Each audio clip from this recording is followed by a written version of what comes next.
এই মাসে আমি ইউটিউব থেকে কত টাকা পেমেন্ট পেয়েছি সেটা আজকে শেয়ার করব, সরাসরি একদম স্ক্রিনশটে দেখিয়ে দিব। হাই আপুমনি ভাইরা, কেমন আছেন সবাই? আশা করছি দেশ এবং প্রবাস থেকে যারা ভিডিও দেখছেন প্রত্যেকে খুব ভালো আছেন। আপনাদের দোয়া ভালোবাসায় আলহামদুলিল্লাহ আমিও ভালো আছি। এই মাসে আমি কত টাকা ইউটিউব পেমেন্ট পেয়েছি, ছোট হোক বা বড়, এটা শুধু টাকা না আমার কাছে, এটা প্রমাণ করে যে আমি আসলে কতটা ধৈর্য ধরে চেষ্টা করছি এবং আমি পারছি। আসলে চেষ্টা করলে কোনো না কোনো কিছু আসে। যারা এখনও ওয়েট করছেন হতাশ হবেন না। আমি একদিনে কিন্তু এই টাকাটা পাইনি বা একদিনে এই সফলতায় আসিনি। যখন প্রথম ইউটিউব চ্যানেল খুলি স্বপ্ন ছিল যে আমি আমার স্মৃতিগুলো ধরে রাখবো, পাশাপাশি যদি এটা থেকে কিছু করা যায় তাহলে তো সমস্যা নেই। আমি তো অন্যের ভিডিও বসে বসে দেখি, তাহলে তো আমারটাও একদিন না একদিন মানুষ দেখবে, বা যদি ভালো হয় তাদের ভালো লাগে মনে দোলা দেয়, তাহলে এখান থেকেও সফলতা অর্জন করা সম্ভব। তো যেসব আপুমনি ভাইয়েরা ইউটিউব চ্যানেল করতেছেন তারা হয়তোবা ভিডিওটা দেখবেন, যারা তারা ভাববেন যে আমি কি পারবো। আমি আসলে বলবো যে যারা কাজ করতেছেন তারাও একদিন বলবেন আমার মতন যে আমিও এই মাসে ইউটিউব পেমেন্ট পেয়েছি। এটা শুধু আমি মনে করি যে ইউটিউবের ধৈর্যের খেলা। আপনি যদি ইউটিউবে ধৈর্য ধরতে পারেন, বিশ্বাস করেন আপনার আসবে, শুধু সময়ের উপর ছেড়ে দেন। আর একটা জিনিস মনে রাখতে হবে, অনেকে অনেক ডিমোটিভেট করবে, অনেকে অনেক উল্টাপাল্টা কথা বলবে, বকাও শুনতে পারেন কিংবা পচা কথাও শুনতে পারেন। কারো কথায় কান না দিয়ে আপনি শালীনভাবে, যেভাবে ভিডিও করলে মানুষ খারাপ বলতে পারবে না, সমাজের কোনো আপনি খারাপ করছেন না, এই ধরনের কন্টেন্ট আপনি তৈরি করুন। সুন্দর সুন্দর কন্টেন্ট করুন, মন দিয়ে কন্টেন্ট তৈরি করুন। বাকিটা কিন্তু টাইমের হাতে ছেড়ে দিবেন। সময় আপনার কথা বলবে যে হ্যাঁ আপনি কি করতে পারছেন, কি করতে পারেন না। তবে ধৈর্য থাকলে, লেগে থাকলে আল্লাহ তাআলা কখনোই ধৈর্যশীলকে বা যে পরিশ্রম করে তাকে কখনোই কিন্তু সে নিরাশ করেন না। তো একটা আপু কমেন্টস করছিল যে আপু আপনি কোন ট্রাইপড ব্যবহার করেন, কোন মোবাইল দিয়ে আপনি ছবি করেন বা ক্যামেরা করেন, ভিডিও করেন, সেটা আমাদেরকে একটু শেয়ার করবেন। আমি আজকের ভিডিওতে শেয়ার করব। পাশাপাশি একটা কথা বলি আপুমনি ভাইয়েরা, একটা জিনিস কি জানেন, একটা কথা পরিষ্কার, স্বপ্ন দেখলে কিন্তু সবাই হাততালি দেয় না। আপনি যখন একটা ভালো কিছু করবেন আপনাকে কেউ উৎসাহ দিয়ে হাততালি দিবে না। অনেক মানুষই আছে আপনাকে ডিমোটিভেট করবে, গালিগালাজ করবে, পাশে থেকে গালিও দেবে, ঠিক আছে? ইউটিউব নিয়ে আমাকে অনেকে অনেক ধরনের কথা বলছে, অনেক অপমান করছে, যেটা আমি কখনো বুঝতে পারছি কখনো পারি নাই, কেউ সরাসরি কেউ বা মোবাইলে। কিন্তু বিশ্বাস করুন আপুমনি ভাইয়েরা, আমি কিন্তু জানতাম যে এই কাজটা আমি করতেছি এটা একদিন আমার ছেলে মেয়ে কিংবা আমার পরিবারের জন্য একটা সাপোর্ট হিসেবে কাজ করবে। যদি আমি ইউটিউব চ্যানেলটা চালাতে পারি তাহলে এমনও হতে পারে যে হ্যাঁ জীবনে হোঁচট খাইছি, কিন্তু এই ইউটিউব চ্যানেলটা আমাকে আবার দাঁড় করাই দিছে বা আমাকে সাপোর্ট করছে, আমাকে শক্তভাবে টিকে থাকার একটা শক্তি দিছে, এটাও তো হতে পারে। আমি কিন্তু আজকের জন্য কাজ করি না, আমি কিন্তু কাজ করি আগামী দিনের জন্য। যদি আল্লাহ তাআলা আমাকে বাঁচিয়ে রাখেন, আমি চিন্তা করি তাহলে খেতে হবে, সংসার চালাতে হবে, বাচ্চাদের পড়াতে হবে, সব কিছু মিলে কিন্তু আমি ফিউচারটা খুব ফিল করি যে আমার ভবিষ্যতে আসলে কি আছে। তো যে কারণে আমি কিন্তু ধীরে ধীরে, এটা যদি আজকে বেনিফিট কমও হয়, আমি চিন্তা করি যে এটা থেকে হয়তো বা ধীরে ধীরে একটা সময় আমি সব কিছু সামলাতে পারবো, আমার ভেঙে পড়ার মতো কিছু থাকবে না। একটা মানুষ কখন ভেঙে পড়ে বা কখন সে মানসিকভাবে ক্ষতিগ্রস্ত হয় জানেন? যখন তার জীবনে হঠাৎ করে অনেক ঝড় চলে আসে, সেই ঝড়টা মোকাবেলার জন্য তার যখন জিনিসপত্র না থাকে। তো তেমনি করে আমাদের সংসার জীবনও কিন্তু এরকম, প্রত্যেকটা মানুষই আমরা যে যেখান থেকে কথাগুলো শুনতেছি সবাই কিন্তু আমরা বুঝি। জাস্ট আপনাদের সাথে শেয়ার করা আমার অনুভূতিগুলো। সেটা হয়েছে যে আমরা কিন্তু জানি যে আমাদের জীবনে একরকম থাকবে না। এই যে বর্তমান সময়টা কিন্তু এরকম ভবিষ্যৎ নাও থাকতে পারে। এর চেয়ে বেটার হবে, না হলে খারাপ হবে, এটাই স্বাভাবিক। কিন্তু ধারাবাহিকভাবে একরকম থাকবে না। তো সেই একরকম যদি না থাকে তাহলে আমাকে ভালো হলে আলহামদুলিল্লাহ, খারাপ হলে যেন ভেঙে না পড়ি সেই জন্য কিন্তু আগে থেকেই কিছু না কিছু প্রোটেকশন রাখতে হয়। এই যে সবসময় বলি আপুমনিরা সঞ্চয় করুন, সঞ্চয় করুন, সঞ্চয় করতে হবে, আমি করি আপনারাও করুন। কেন জানেন? আপনার যখন বিপদ আসবে আপনি কল্পনাও করতে পারবেন না, ওই সময়টা আপনার আশেপাশে কেউ থাকবে না। আপনার এত ভালোবাসার মানুষ যাদেরকে আপনি সুসময়ে দেখবেন যে না ডাকতেই পান, কিন্তু বিপদের সময় আপনার ফোনটাও রিসিভ করবে না তারা।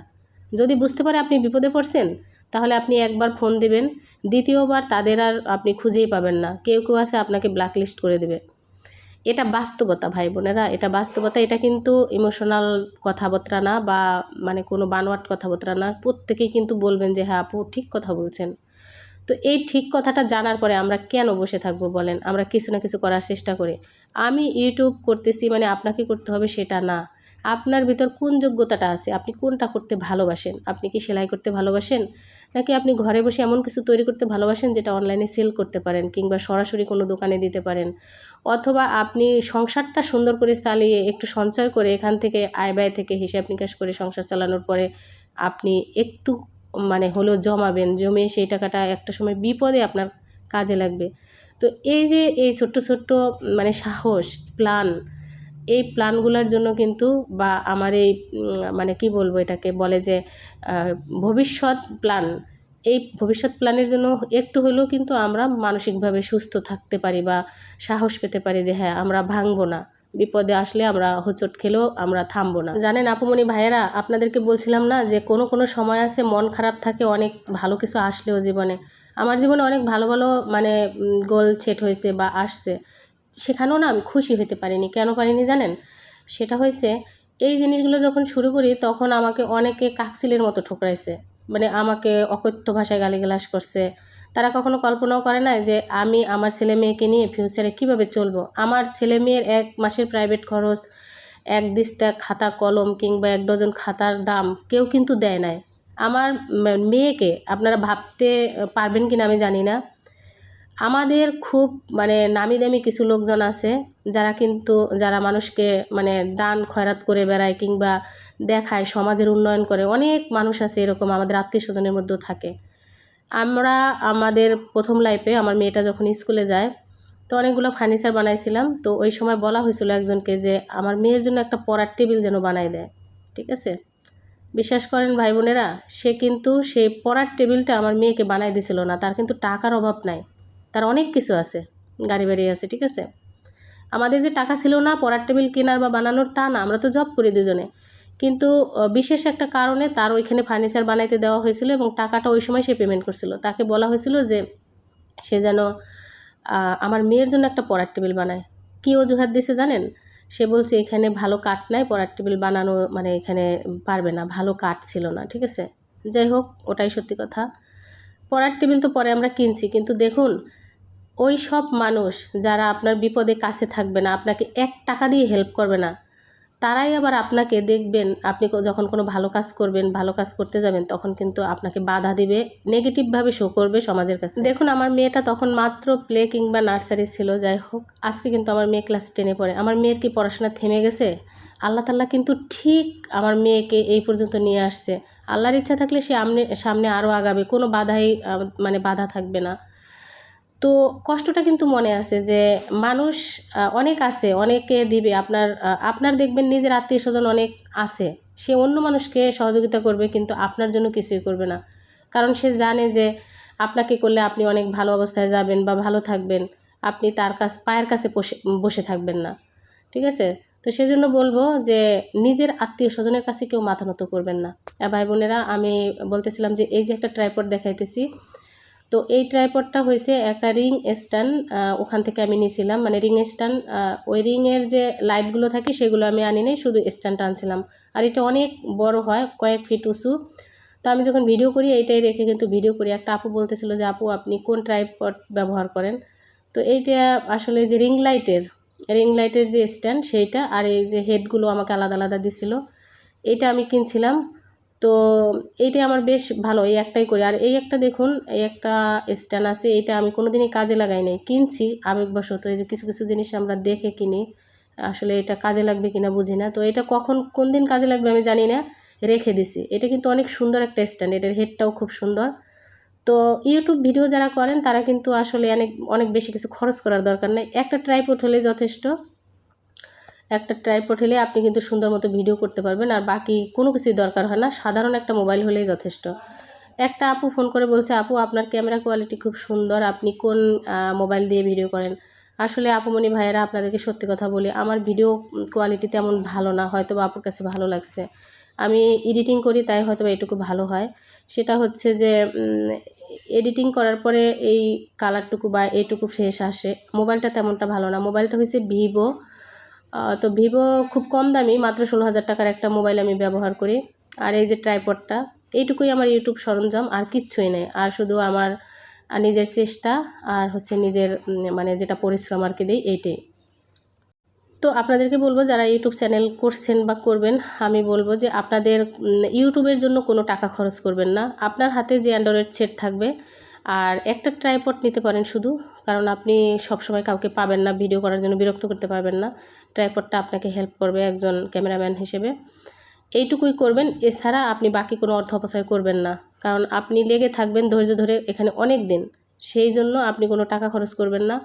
আপনি যতক্ষণ ইনকামের মুখ না দেখবেন এখান থেকে বেনিফিট করবেন না। আমি বলবো সবাইকে, আমি করি নাই, এটা আপনাদেরকে আমি বলবো যে আমি যেখানে অনেক টাকা পয়সা দিয়ে অনেক কিছু করতে হয় সেই জায়গা আমি নাই। এখনও আমার জীবনে অনেক গোল সেট আপ আছে, আমি যে স্বপ্নগুলো দেখি সেখানে কোনো টাকা পয়সা লাগবে না বলে, সামান্য কিছু টাকা পয়সা খরচ হবে সেই চিন্তা করে কিন্তু আমি সামনে আগাইতেছি। আর আপনাদেরকে একটা মজার কথা বলি, আজকে আমি যে হসপিটালে জব করি সেখানে আমার 12 বছর পূর্ণ হয়েছে। এই 12 বছর পূর্ণ হওয়ার ফলে আমাকে কিন্তু ওখান থেকে আমার অফিস থেকে কলিগরা কিন্তু আমাকে গিফট করছে, যে দীর্ঘ বছর যারা জব করে তাদেরকে মানে যে একটা সম্মান, সেই সম্মানটা তারা দিছে। তাদের কাছে আমি অনেক কৃতজ্ঞ। আর কি বলবো, একটা জায়গায় ভালোবেসে অনেক দিন জব করছি, যেটা মানে একদমই পরিবারের মতো। এত বছর এখানে কাজ করতেছি আমি। তো এই কি গিফট দিছে ছেলেমেয়ে দেখার জন্য কিন্তু তাড়াহুড়া করতেছে, যে দেখুন অফিস থেকে আসছি তখন ওরা খুব দেখতেছিল যে কি আনছে, আম্মুকে কি দিছে। তো এই যে এখানে ওরা একটা ফুল দিয়ে আমাকে সম্বর্ধনা দিছে 12 বছর পূর্তি উপলক্ষে। পাশাপাশি একটা গিফট আছে, গিফটটা যে কী আছে সেটা আমিও জানি না। আমার বাচ্চারা দেখার জন্য খুবই আগ্রহ করতেছে, যে দেখুন ছোটো বাচ্চাদের যে অবস্থা হয় গিফটটা দেখার জন্য, খোলাখুলি করার জন্য। তো যাই হোক ভাই বোনেরা, গিফটটা দেখাইতে থাকি আর আপনাদের সাথে আরেকটু কথা শেয়ার করি আমার ইউটিউব জার্নিটা। আসলে কষ্ট শুধু ইউটিউব কেন, এরকম প্রত্যেকটা জিনিসই আপনার জীবনে আসবে, যে আপনি যখন কিছু করতে চান, কেউ মানে সেটা যদি আপনার পাশের কেউ বুঝতে পারে যে চায় না যে আপনি বড় হন, তখন কিন্তু আপনাকে অনেক বাধা দেবে। এমনও মানুষ আছে যারা আমাকে শাসন করতে আইছে, ঠিক আছে, তার পরিবারে তার নিজস্ব লোকজনরা অনেক বাজেভাবে মানে চলাফেরা করে, লাইফস্টাইল বাজে। তারা কিন্তু আমার দিকে আঙ্গুল তুলে কথা বলে, অনেক অশ্লীল আজে বাজে অকথ্য ভাষার কথাও আমি শুনছি এই ইউটিউবের সূত্র ধরে, আরও অন্য অন্য কারণ মিলিয়ে তারপর আমাকে তারা ইচ্ছে করে কষ্ট দিবে। আপনি যদি মুখ বন্ধ থাকেন আরও বেশি দেবে। তো আমি মুখ বন্ধ রাখছিলাম, এখনও রাখতেছি, কারণ হচ্ছে এটার বিশেষ কিছু কারণ আছে। আর একটা বিষয় কি জানেন আপুমনি ভাইয়েরা, মুখ বন্ধ আমার আছে, এটা এই নয় যে আমি দুর্বল, আমি কিছু পারি না, আমি জবাব দিতে পারি না, তা না। ভদ্রতা এমন জিনিস, পারিবারিক শিক্ষা এমন জিনিস, আর আপনি লাইফে কীভাবে চলতেছেন, কাদের সাথে চলাফেরা করতেছেন, এই সবগুলো মিলাই কিন্তু একটা মানুষের ভিতর চরিত্র গঠন হয়। ছোটোবেলা থেকে আপনি কোন ফ্যামিলিতে বড় হয়েছেন, তারপর হয়েছে আপনি বড় হয়ে কাদের সাথে চলাফেরা করছেন, জব করছেন কোন কোয়ালিটিতে, সব কিছু মিলাই কিন্তু মানুষের কিছুটা ক্যারেক্টার মানে চেঞ্জ হয় আর কি, আমি মনে করি। তো আমাকে যারা এরকম আজে বাজে ভাষায় গালি দিছে, কথা বলছে অকথ্য ভাষায়, তারা কিন্তু কেউ আমার পাশে থাকে না। বিশ্বাস করেন, কোনো বিপদ আপদে কোনো কিছুতে কিন্তু একটা কথা দিয়ে বা সহানুভূতি দিয়ে, টাকা তো দূরের কথা, কোনো কিছুতেই হেল্প করে নাই। শুধুমাত্র আমাকে তারা হ্যারেস করছে, অথচ তার নিজের লোকজনই কিন্তু উল্টাপাল্টা চলাফেরা করছে। মানে অকথ্য ভাষায় গালিগালাজ করার পরেও তারা কিন্তু জানে যে তার পরিবারের লোকজনরা কেমন চলাফেরা করে। একটা মজার ঘটনা আপনাদেরকে বলি, আমাদের বাংলাদেশ তো ইসলাম কান্ট্রি, তাই না? এখানে 95% মানুষই প্রায় মানে মুসলমান আমরা। কিন্তু আপনারা ভাবুন তো, যে দেশে আপনার 80% বলে বলবে 60% খ্রিস্টান, তারপর হচ্ছে নাস্তিক, যারা কিনা কোনো ধর্মই মানে না 40% থাকে, বাকি মুসলিম হয়েছে 7% সম্ভবত, অন্য অন্য ধর্ম মিলে সব কিছু এই 100%। তো যে দেশে নাস্তিক হচ্ছে 45%, সেই দেশে যদি আপনার সন্তান চলে যায়, মানে যে আমাকে গালিগালাজ করছে তার সন্তান ফ্যামিলি সহ চলে গেছে নাস্তিক দেশে, খ্রিস্টান দেশে, আর আমি বাংলাদেশে থাকার পরও হেজাব পরি, পর্দা করি, নামাজ পড়ি, রোজা রাখি, সুন্দর করে চলি, বড়দের সামনে চোখ তুলে তাকাই না, তারপরও আমাকে বলে যে মুসলিম মাতা হয়ে ঘরে থাকতে। আর তার ঘরের বউ কিংবা ছেলে মেয়ে তারাই কিন্তু সেই নাস্তিক দেশে গিয়ে সেরাফাটা প্যান্ট পরে ঘোরাঘুরি করে, অথচ শাসন করতে আসে আমাকে। এটা হয়েছে আমাদের কি বলেন, আমাদের কিছু সমাজের উগ্রপন্থী মানুষের মানসিকতা। আপুমনি ভাইয়েরা বিশ্বাস করেন, বিনা কারণে বিনা অপরাধে আমাকে যেভাবে টর্চার করছে মানসিকভাবে, আমার উপর যা যা আসছে সেগুলোর প্রমাণ আমার কাছে আছে। চাইলে কিন্তু আমি আইনত ব্যবস্থা নিতে পারতাম, কিন্তু আমি এখনও ধৈর্য ধরে টিকে আছি শুধু নিজেকে তৈরি করার জন্য। সময় কথা বলবে। আর কুকুরে কামড় দিলে তো কুকুরকে কামড় দেওয়া যাবে না, আপনারা সবাই তাই বলবেন আমাকে, আমিও বিশ্বাস করি। আমি সত্যি কথা ধৈর্য ধরে শুধু জীবনকে বাজি রেখে আমার সন্তানদেরকে নিয়ে টিকে থাকার চেষ্টা করতেছি।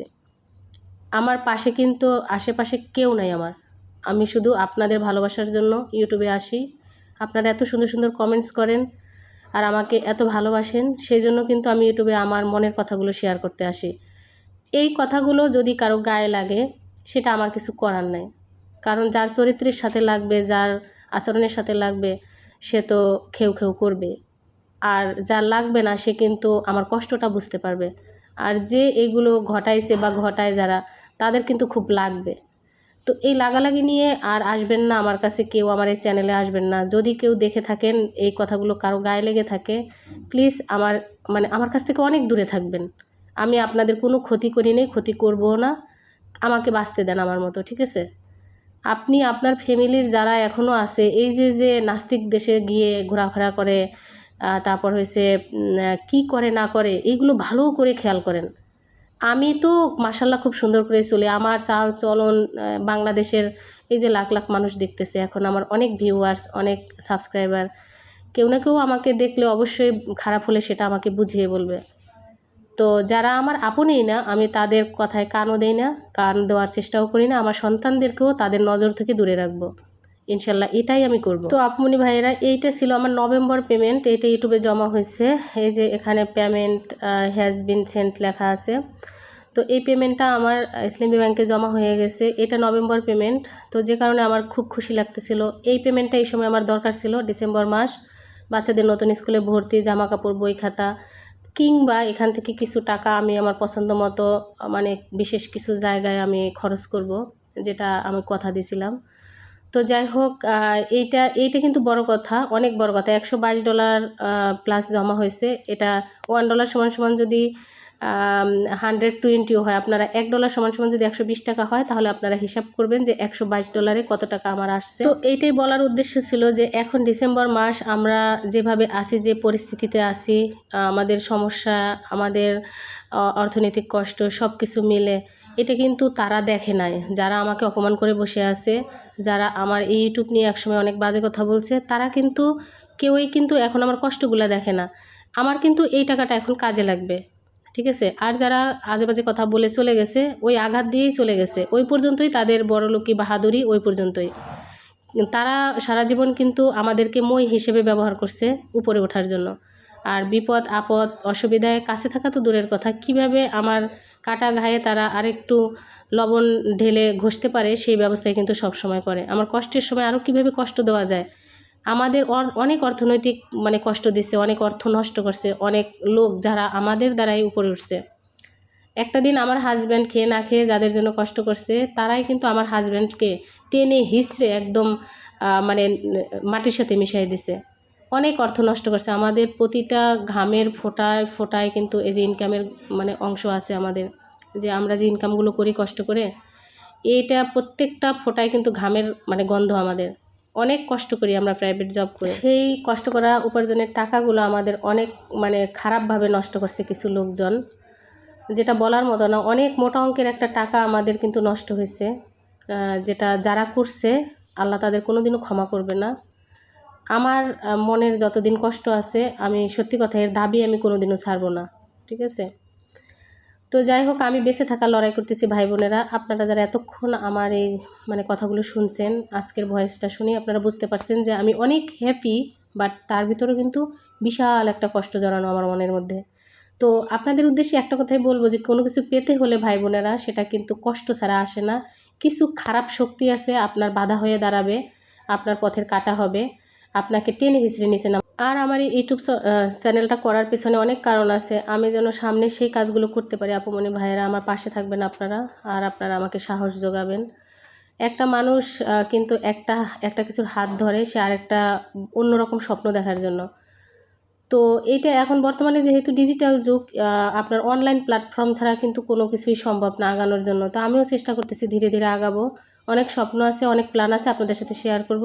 যেই সব আপুমণিরা অনেক হতাশ, আমার মতন যারা কষ্টে আছেন, আমি মনে করি যে আপনারা একটা কিছু নিয়ে ব্যস্ত থাকেন, দেখবেন ভালো লাগবে, কারো কথায় কান দেবেন না। আর যদি কেউ আমার সাথে যোগাযোগ করতে চান আপুমণিরা, আর আমাকে যারা আপনারা গিফটস করতে চান, অনেকেই বলেন, আমি কিন্তু এই যে উপহার পেতে খুব ভালোবাসি, তারা কিন্তু আমাকে করতে পারে। তো সেই জন্য আমার আপুমণি ভাইয়েরা কীভাবে যোগাযোগ করবেন, আমার চ্যানেল ডেসক্রিপশনে একটা মেল নাম্বার দেওয়া আছে, সেই মেইলে আপনারা আপনাদের কন্ট্যাক্ট নাম্বারটা দিবেন, অথবা আপনারা আমাকে হাই হ্যালো দিয়ে বলবেন আপু মোবাইল নাম্বার দেন, আমি আপনাদেরকে পাঠিয়ে দেব। তো এভাবে কিন্তু আপনারা আমার সাথে যোগাযোগ করতে পারেন, যারা আমাকে অনেক বেশি ভালোবাসেন এবং আমারে সুন্দর সুন্দর গিফটস করতে চান। সবাই গিফটস করতে ভালোবাসে আর কি। তো যাই হোক, আমি কখনও কারো কাছ থেকে সুন্দর সুন্দর গিফটস জীবনে ওরকম পাইনি। যাও পেয়েছি, মানে যেটা পেয়েছি সেটা আলহামদুলিল্লাহ। আর আপনারা ইউটিউবের স্বার্থে যারা আমাকে করতে চান অবশ্যই নক করবেন। আপনাদেরকে বলে দিলাম, অনেকে আমাকে বলেন আপু কীভাবে আপনার সাথে যোগাযোগ করব, বুঝতে পারতেছি না, আপনাকে দাওয়াত করব কিংবা গিফটস দিব। তো সেই জন্য আমি আপনাদেরকে বললাম যে মেইল করবেন, আমাকে মোবাইল নাম্বার দিবেন, তাহলে আমি আপনাদের সাথে যোগাযোগ করব। আজকের ভিডিওতে অনেক কথা বলছি, অনেক লম্বা হয়ে গেছে ভিডিওটা। তো সবাই অনেক ভালো থাকবেন। আর এই যে ফুলের তোড়াটা আপনাদের জন্য উৎসর্গ করলাম, আমার মেয়েটা মাশাআল্লাহ অনেক বড় হয়ে গেছে, আপনারা দোয়া রাখবেন। সবাই অনেক ভালো থাকবেন, সুস্থ থাকবেন। বিদায় নিচ্ছি, আল্লাহ হাফেজ, টাটা।